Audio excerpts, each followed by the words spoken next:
A community partner, Wells Fargo Bank, is proud to support News 22 and NMSU students. And by... When your day draws to a close, El Paso Electric continues to work, fulfilling a commitment to bring clean, efficient, and reliable energy to our community of nearly 400,000 homes and businesses, helping you rest easy, confident in knowing that we'll be there, ready to respond whenever and wherever you need us. At El Paso Electric, this is our pledge.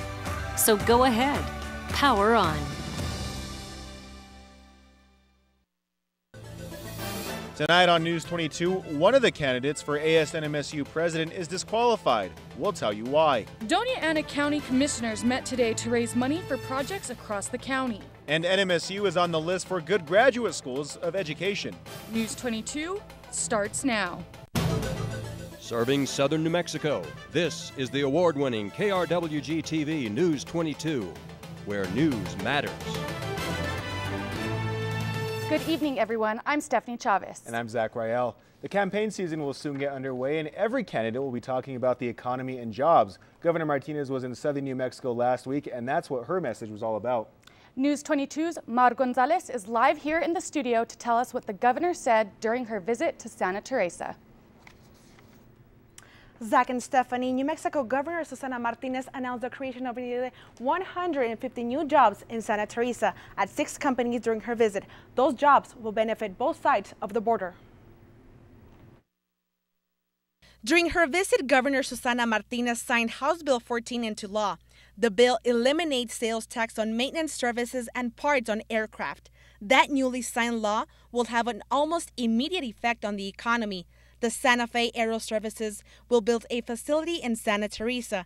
It's expected to create about 20 jobs during the next 3 years with a salary of $40,000 to $60,000 a year. During a phone interview, Santa Teresa International Business Accelerator Jerry Pacheco told me this would help the entire region. It's good for Santa Teresa. It's also good for Juarez and El Paso. And it won't be long until Union Pacific's huge new railroad hub near Santa Teresa is open for business. Trains will stop at the $400 million facility and offload cargo onto trucks. That's expected to attract from 500 to 800 additional trucks every day. We're going to have immediately people working for Union Pacific, 500 to 600 jobs last I had heard. But the next phase to that is who comes in and builds adjacent to the Union Pacific facility.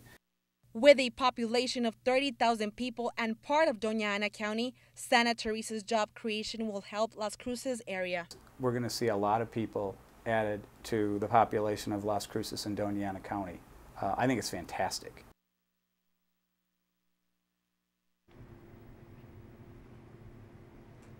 Alan says this is an exciting time for Southern New Mexico. He expects the Santa Teresa development will help improve the economy for the entire region. Zach, back to you. Thanks, Maud. And in helping the state improve on available jobs, Governor Martinez signed New Mexico's new state budget today. Yes, and the goals for this $6 billion bipartisan compromise is to increase the healthcare workforce, invest in job creation, and expand education reform. The new budget will fund healthcare services as well. The budget is part of the governor's continuing effort to diversify New Mexico's economy and become more competitive. It also includes increased spending for public school reform and a 3% pay raise for all teachers. And anyone who wants to run for office in New Mexico will have to file soon. The deadline to sign up is midnight tonight.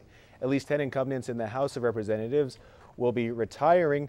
This year's legislative races are vital in determining whether Democrats will retain a majority in the House. Republicans haven't held a House majority there since 1954. State senators are not up for re-election until 2016. The Secretary of State's website has a full list of candidates filing. One Las Cruces representative who is running for re-election is trying to tamp down a controversy. House member Philip Archuleta missed the 30-day legislative session while he was in the hospital having a leg amputated. During that time, he was still getting paid, but says he didn't realize it. He said today he's sending the state a money order to pay back the several $1,000s. If you didn't already hear, an NMSU region is the new mayor of our capital city. Newly elected Santa Fe Mayor Javier Gonzalez told the Las Cruces Sun News he will remain on the NMSU Board of Regents. Gonzalez was sworn in Monday and will remain on the NMSU board through the summer. He wants to serve as regent through the end of his term on December 31st, but said he will have to determine how much time each position requires. And Tiffany Robinson is next with a first look at weather. Tiff? Thank you, Zach. Let's take a look at our current conditions. Mostly clear skies for tonight. We are a little bit warm for today at 68 as our temperature. Winds are a little strong as well, 15 miles per hour from the west, humidity at 15% as well. Dew point at 18 degrees and a barometer at 29.72 inches. Now let's take a look at our highs and lows today. We were pretty high today at 74 for our temperatures.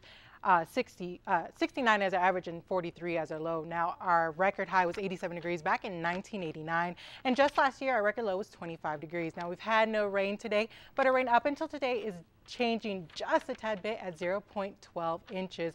Now later on the show I have your national.gov forecast where I'll be telling you more about the northeast part of the country because they're seeing a lot of activity during the week. Back to you at the desk. New Mexico State students looking to vote for ASNMSU president don't have much of a choice anymore. One of the two candidates running has been disqualified following a number of violations. Jesse Forte received his first violation after sending out a tweet a day before he was allowed to campaign. The tweet read, "Tomorrow we start campaigning." The election board voted to suspend him. Then another complaint was filed against him when someone complained he was still campaigning despite that suspension. Forte was also cited for having signs near computers which are considered polling locations. The ASNMSU chief elections officer says Forte had a chance to appeal. The candidate that has the alleged violation also gets to come in and see all of the essentially evidence that's being used against them, and they can bring witnesses or provide any information to refute it or basically give their side of the story. Wesley Jackson is now the only candidate and unofficial winner of the election. This isn't the first controversy surrounding an ASNMSU election. Tune in tomorrow night as we explore deeper into the story. The NMSU Faculty Senate is discussing this afternoon a controversial proposal that would raise the admission standards for students enrolling at NMSU. As News 22's Gabby Lopez reports, the proposal is intended to increase standards all over campus. The purpose is to put students on the pathway to success and help them graduate within 6 years. It increases the GPA to get into NMSU from 2.5 to 2.75. That's both for high school students and transfer students. If students don't have the 2.75, they would first have to go to community college until they meet the requirements.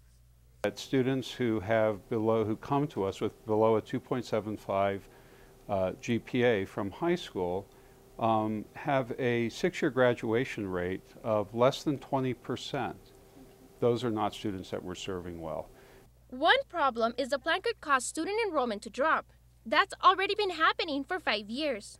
Well, certainly there will be an impact on enrollment, and we recognize that. In the end, we feel it is most important for students to be successful. Howard says the plan could cause a short-term enrollment drop, but long-term he expects it to increase. Generally what you see is you have some initial enrollment drop, but then the numbers start to go back up. One of the things that will happen is these students will eventually come back to New Mexico State University. Another criticism is that it could force an increase in tuition, but he expects it could boost the reputation of the university so that there would be no need for an increase. Gabby Lopez, News 22. And tomorrow we'll get reactions from students to see what they think of the plan. New Mexico State University is on the list of schools voted to have one of the best graduate education programs in the country. NMSU is 116 on the list this year, which is also tied to the University of New Mexico.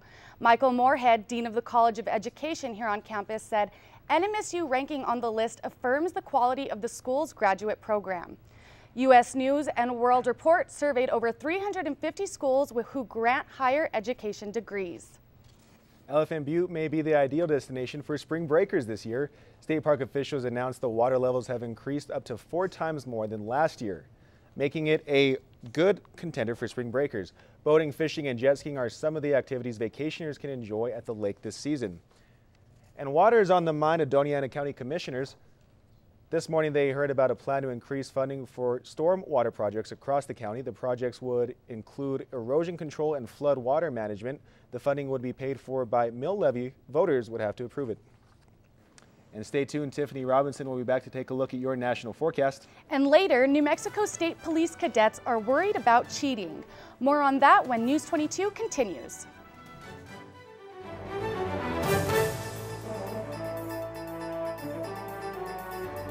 A portion of today's programs are provided with local support from Radio Las Cruces, K-Great 104, Great Country, Hot 103, the hottest hit music, Viva Vista 98.7, La Grande, KSNM AM 570, Soft Hits, and The Morning Show.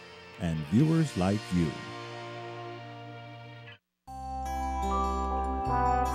The KRWG-TV public file is available to the public at 2915 McPhee Circle, Milton Hall, Room 117, on the campus of New Mexico State University. Regular business hours are from 8 a.m. to 12 p.m. and 1 p.m. to 5 p.m., Monday through Friday. Files are also available online at stations.fcc.gov.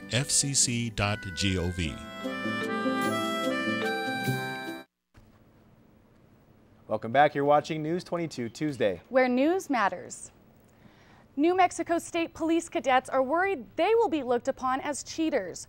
A group of cadets say the New Mexico Law Enforcement Academy encouraged them to cheat.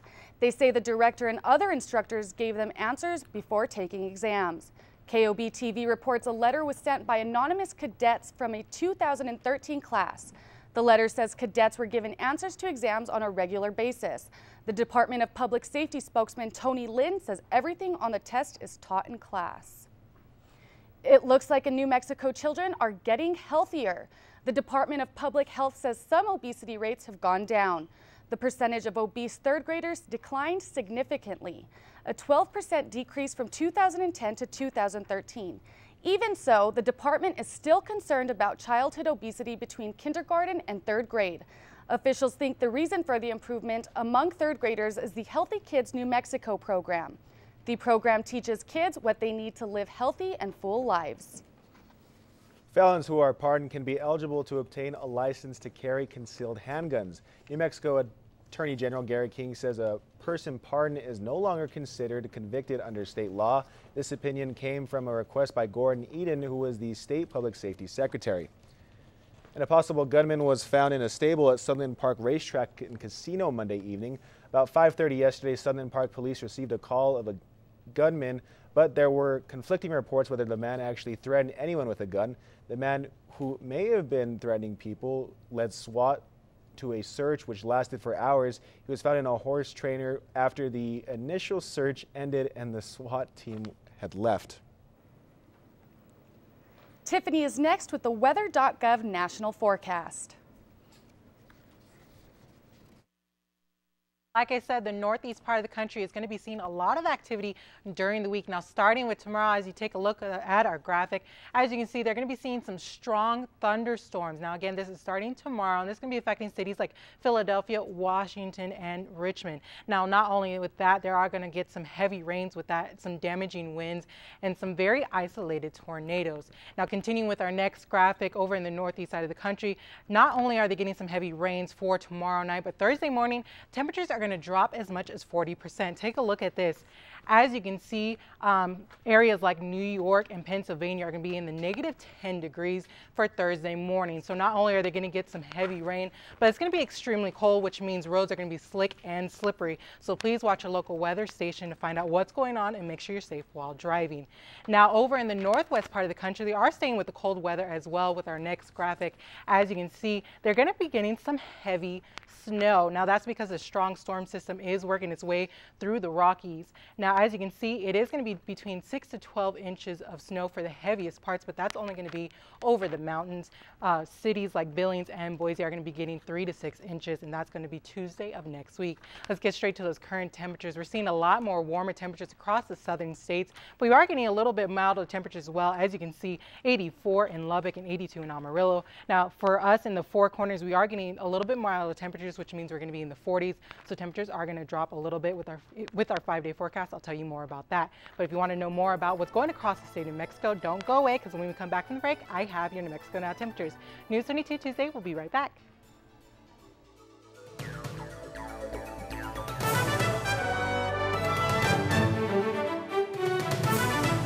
Thank you for watching News 22, produced by the students of New Mexico State University. If you have comments or story ideas, please send us an email or give us a call. At News 22, we want to hear from you. A portion of today's programming is supported by Directory Plus, directories designed with consumers in mind, featuring English and Spanish yellow page headings and index. Also online at directoryplus.com.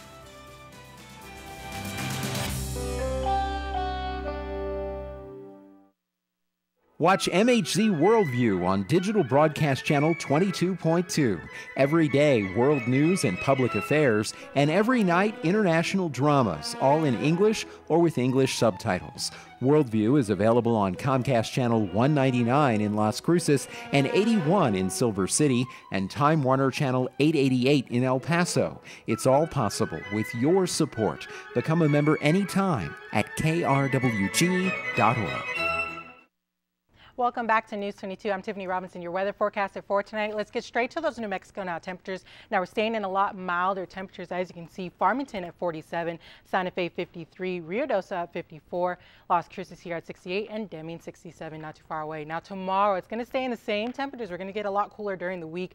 Farmington at 54, Santa Fe 49, Rio Dosa at 44. It's going to be pretty chilly there. Clovis at 50, here in Las Cruces 56, and 59 in Deming. Now Alamogordo tonight, they're seeing nice clear skies, but it's going to be pretty cold tonight. Overnight low at 35, and nice clear skies for them tomorrow at 59. Now TRC, they're also going to get nice clear skies for tonight, but it is going to stay cold. 40 degrees as an overnight low, and 58 is predicted high, but it's going to be nice clear skies for them tomorrow. Now Silver City, they are getting some cloudy skies for tonight. It's going to stay cold as well. 35 is overnight low, but it's going to be a little bit breezy for them tomorrow at 55 as a predicted high. Now back here in the city of Las Cruces, 43 is the overnight low. We are seeing a little bit of clouds tonight, but tomorrow's going to clear up, and we're going to get 56 as our predicted high, so it is going to be a little bit chilly tomorrow. I have your 5-day forecast at the end of the show. Don't want to miss it. Back to you at the desk. Alrighty, thank you, Tiff. Police in Houston say someone stole over $500,000 from a church over the weekend. That story and more in tonight's Southwest Minute. A thief cracked the mega church's safe and walked away with about $2,000 in cash and $4,000 in checks. Houston police believe the burglary took place between Sunday afternoon and Monday morning. Police aren't sure if the act was caught on security video or who may have had access to the vault and the building. Firefighters battled flames overnight after 2 explosions at a VA hospital construction site in Colorado. Authorities say the blast was caused by a 1,000-pound propane tank that caught fire and exploded. Then another tank caught fire.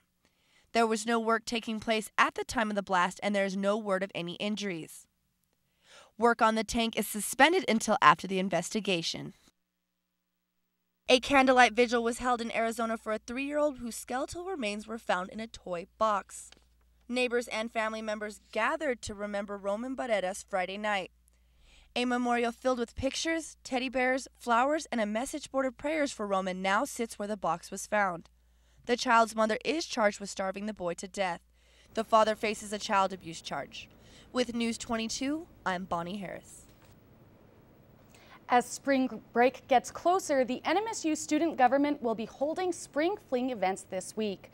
The events kick off this Thursday with the 3rd annual Splash and Dash. The event will include a 100-foot slip and slide outside of Corbett Student Union. You can play on it starting at 11 in the morning. Friday is Crimson Day. The event gives you the chance to show your Aggie pride all over campus. The big event on Saturday is to get students involved in community service.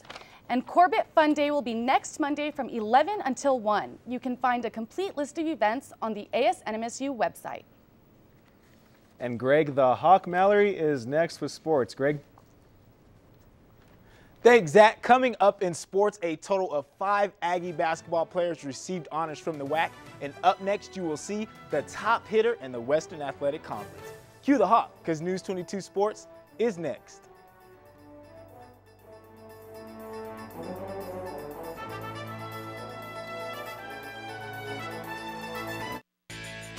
It's about the experience we've had this week, looking at interviews we have done and say, what does it mean?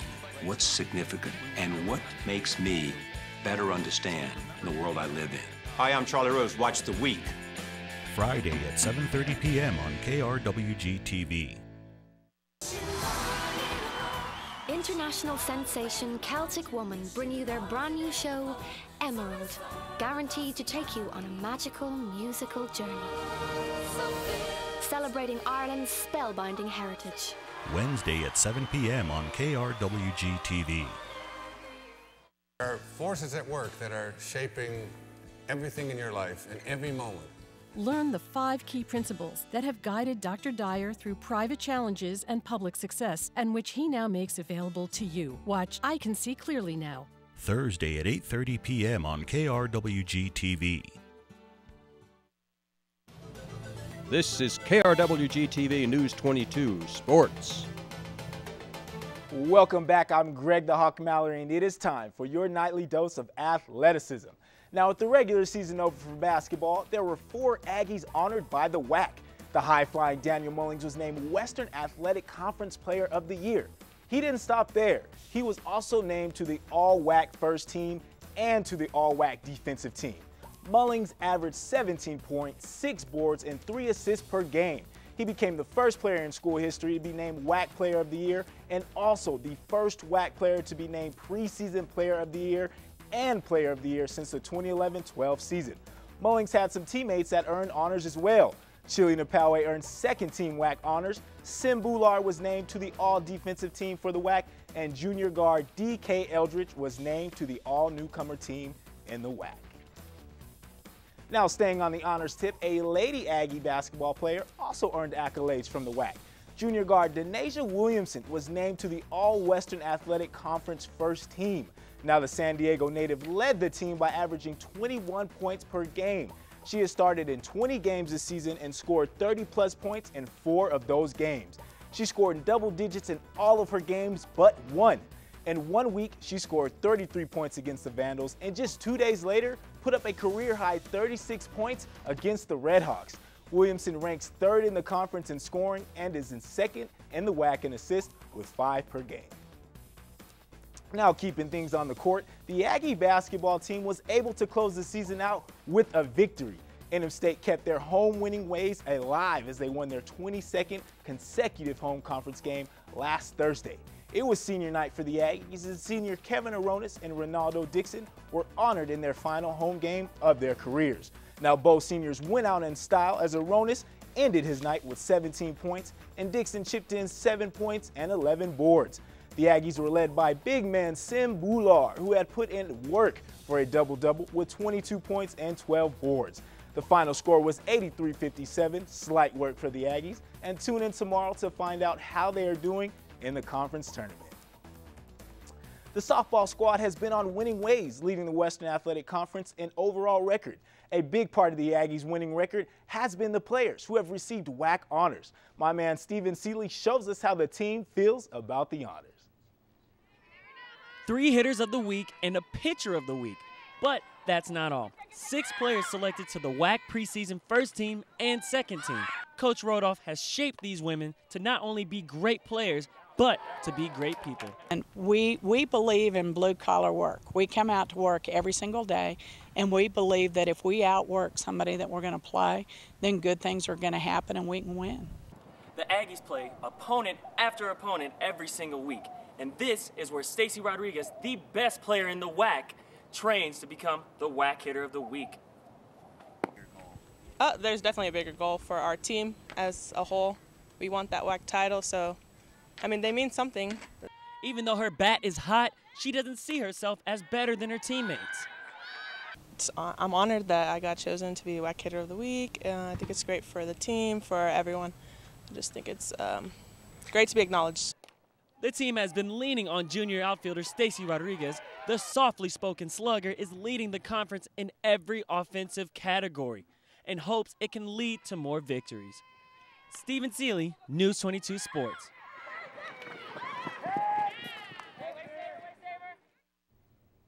And tonight, our play of the day is brought to you in a kicking way. Enjoy. Toca para Benzema, Benzema va con Balbuena que corre a toda velocidad, va a entrar solo por la derecha, viene el centro, aquí está el segundo, ¡golazo!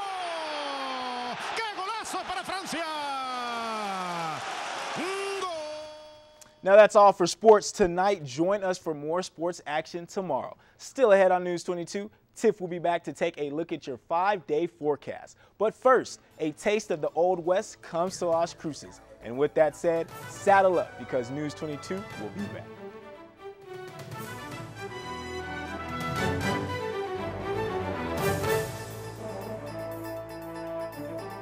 Some of today's programs are provided with support from Spectrum Imaging Systems, offering today's digital document imaging through black and white and color copiers, facsimiles, laser printers, high-speed duplicators, scanning and multifunction systems, serving El Paso, Las Cruces, Alamogordo, and Silver City's imaging needs for 70 years.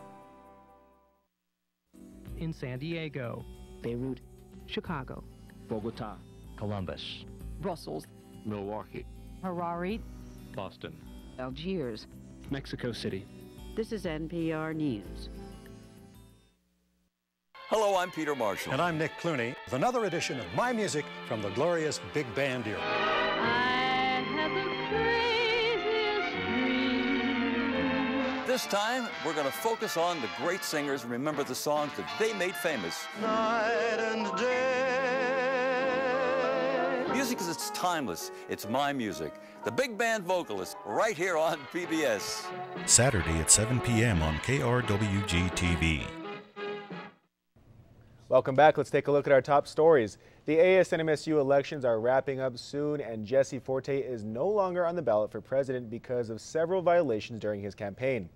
The Doña Ana County Commissioners heard about a plan to increase funding for stormwater projects across the county. Voters would have to approve it. And NMSU is 116th on the list of schools this year voted to have one of the best graduate education programs in the entire country. Families from all over the region came out to enjoy some Old West activities this weekend. It was the Cowboy Days celebration at the New Mexico Farm and Ranch Heritage Museum. Two of the main events were the cowboys on horseback who rounded up cattle and talked about the history and specific characteristics of each breed.